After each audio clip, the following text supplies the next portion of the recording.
Hare Krishna. Hope you're doing well. Let's get started with this question on some element of bivariate normal distributions. There is probability calculation, and we will see because of this, there is the element of Vasu's theorem regarding ancillary statistics and complete sufficient statistics as well. Let's get started. Okay, let's start with theory. For these two options, we basically have to say which one is not correct and let's evaluate them.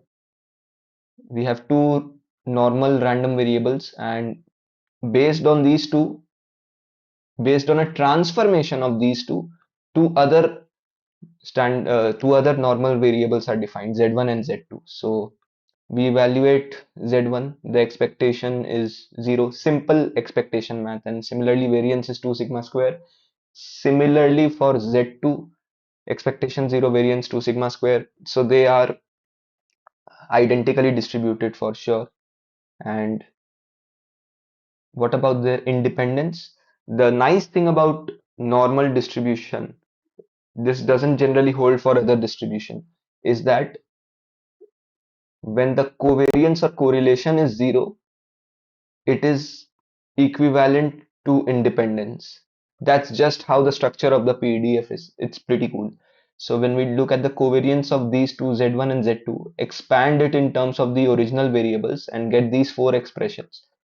Now, covariance of x1 means variance of x1, and similarly variance of x2. They are same, sigma square, so they cancel out. And these two terms are symmetric in each other, so they also cancel out. It's 0, so they are independent as well. So identical and independent. So these two are correct, so they are not correct. And now, let's think about this thing. We know that z1 and z2 are random normal variables, and with this probability we can take z2 on the other side, and because they are identical, so there is no reason to expect that one will be larger than the other in a biased way, so this probability should be 50%, right?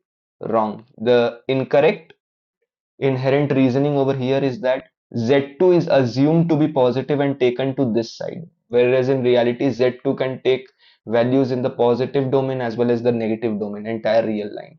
So obviously, if we realize the Cauchy distribution angle, it's very straightforward. But suppose not, then we can act the correct way to write, and this may be more relevant for subjective questions, but it's still nice to know. The correct way to write it is to partition it where it's being positive and where it's being negative, so that now whatever operation needs to be done with this inequality sign, that's clear.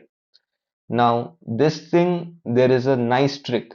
Z1 is same in distribution as minus Z1, right? It's symmetric about 0.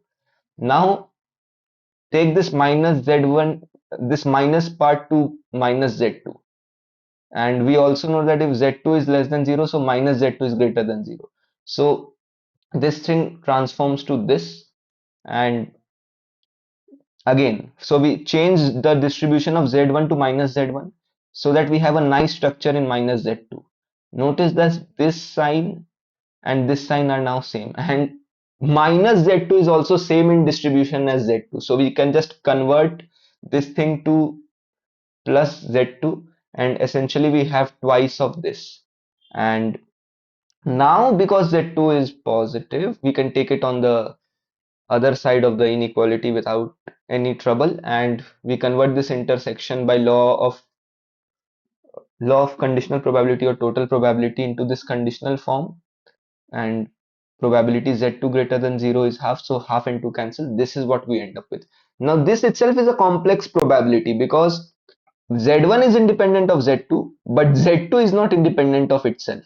So this thing involves both the variables, and it's complex, but it is intuitive to understand what it is going to be. And it's going to be greater than half simply because think about it. Z1 is symmetric about 0. Sorry, the graph is a little off, but it's symmetric about 0. And now we have a quantity Z2 which is always greater than 0. So Z2 can take values it's continuously taking, it will be 1 at a time, then it will be 2 at a time, just giving you a discretized version of things. But now think about it. When Z2 is 1, the area for Z1 less than 1 is more than half. Similarly, when Z2 is 2, the area for Z1 less than 2 is more than half. So the bottom line is, whatever conditioning is happening over here, the area is always, when we integrate over the values that Z2 takes, it is going to be more than half.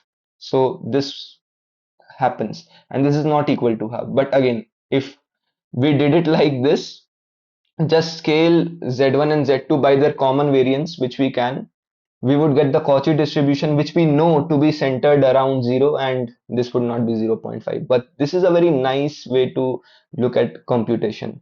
And yeah, so the intuition was to not forget the flexibility of fractions, and to look at tricky probability statements like this one, or even this one, the starting point, intuitively. Take care. Hare Krishna.